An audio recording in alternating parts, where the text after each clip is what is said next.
Hello mga kamamshi, mga kapapshi. So dahil nga Valentine's at saka birthday ng inyong kamamshi, The Roca Vlog. So ito, kasama ko si Ayet at ang kanyang dalawang mga stepdaughter na si Holly at saka si Rocco. So ayan, dahil magdi-date sila sa Damenti sa Maalat, so sabi ko, why not? Punta ako Yet. O di ba? Ganun talaga pag wala tayong ka-date. Dahil malayo ang ating ka-date, so dito tayo sasama sa kanila. So ayan na nga, 'di ba? Malapit lang naman ang Maalat sa amin, ang Damenti, malapit lang sa amin 'yan. Pwede ngang lakarin lang. So ayan, habang nagde-drive kami, ayan, nakita kami ng isa sa mga followers, o 'di ba? Nakakatuwa lang. So ayan na guys, ito na sa mga gustong pumunta dito sa Damenti. So andito lang ito sa Barangay Maalat, Madre de Dios, Cebu, Bantayan Island. So kung mga turista kayo, mga bakasyonista kayo galing sa city from other places, so pwede kayong pumunta dito. Sobrang maganda ang kanilang lugar, ang tahimik, ang ganda ng ambience. So masarap masarap lang chill lang, alam niyo 'yon, lalo na kapag meron kang kasamang fafang. Ba tayo wala tayong kasamang fafang, o 'di ba? So ayan na nga, pasok tayo. But anyway guys, first time kong pumunta dito, kahit na ang lapit-lapit lang nito sa amin, kahit na palagi naman ako sa Baywalk. So first time kong pumunta dito. At in fairness ang sarap ng kanilang burger, fries, ang kanilang chicken. Masarap lahat, parang ako masarap. So ayan na guys, tingnan niyo naman ang kanilang mesa, ang kanilang place, maganda, maaliwalas. Ang sarap. Ayoko kasi pag kumakain ako, ang init ng paligid, nakakawalang gana. But dito sa kanila, sobrang ang lamig, mahangin, with matching magandang music. So, ang sarap lang mag-chill-chill dito. So, ayan, kasama na nga namin ang napakagandang si Heli at saka si Ayet, na sabi nga niya, siya daw ay si Barbing Chocolate, o di ba? So, guys, ganito talaga, no? Kapag wala kang partner in real, kasi nga ang ating jowaers ay napakalayo. So, magtiyaga-tiyaga na lang tayong sumama sa mga bata.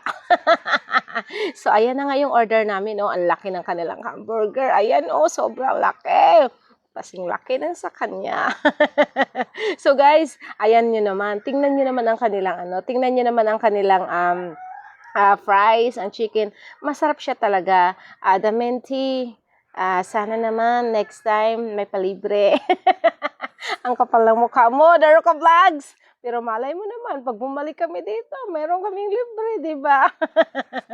But anyway, kahit naman wala tayong libre ngayon, sige lang, masarap din naman ang kanilang pagkain. Nag-enjoy din naman kami kasi lalo na kung makita mo naman yung mga bata na nag-enjoy, di ba? So, yun lang naman ang sa atin Ang importante, mag-enjoy tayong lahat, di ba? So, ayan na nga, sinubukan ko na nga kainin ang kanilang napakalaking hamburger. Yung parang sayo lang, kasing laki ng sayo. O, ayan, sarap na sarap sa kain. Ayan, ang laki, ang hirap nguyain, di ba? Ang laki-laki ng kanilang hamburger. But in fairness, masarap. So, kahit hindi ka na maghapunan, ito na lang yung hapunan mo, solve ka na kasi ang laki. O, ayan na nga, sabi ko, Yet, ikaw naman, Yet, subukan mong sumubo ng napakalaki. O, di ba? Kasi nga guys, ang laki talaga, pero yummy talaga. Ayan si Ayet, hirap na hirap sumubo. Sige, Yet, kaya mo yan. Kayanin mo, Yet. Kasi Yet, ang laki. Kasi mahilig naman tayo sa malaki, di ba? Malaking pagmamahal, malaking sahod. So guys, ayan na. Kung makikita nyo, ang sarap ng kain ko kasi since mahilig ako talaga sa hamburger at sa malaki nga, mahilig ako, di ba? So, ayan, ini-enjoy ko talaga dahil yan ay aking birthday treat ko sa sarili ko. Yan lang ang aking pa-birthday, guys. So, dahil hindi naman tayo mapera, so yan lang, okay na, di ba?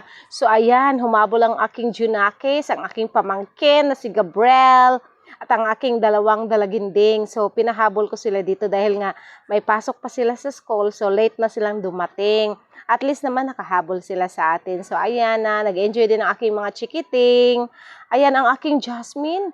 hiyang-hiya, ayaw magpakita sa kamera, wag ko daw siya ipakita sa kamera, o 'di ba?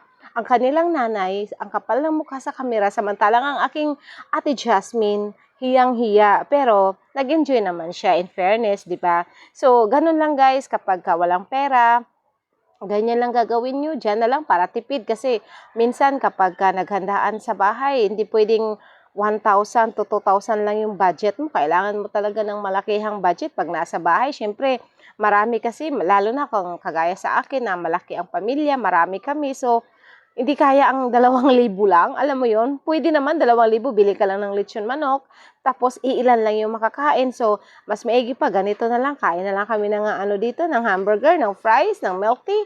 Solve na kasi hindi kaya ng budget eh. Wala pa kasi tayong wala pa tayong malaking kita dito kay Lolo Meta. Sana next time panoorin niyo pa ang video ko para mas kikita tayo kasi ngayon wala eh. Kukunti pa lang kaya hindi pa natin afford hindi pa natin afford magpakain. So sana guys, nag-enjoy kayo palagi sa aking mga video. So maraming salamat sa lahat ng mga taga-Lawis, taga Bantayan, taga Santa Fe. Maraming salamat sa inyong panonood. Thank you.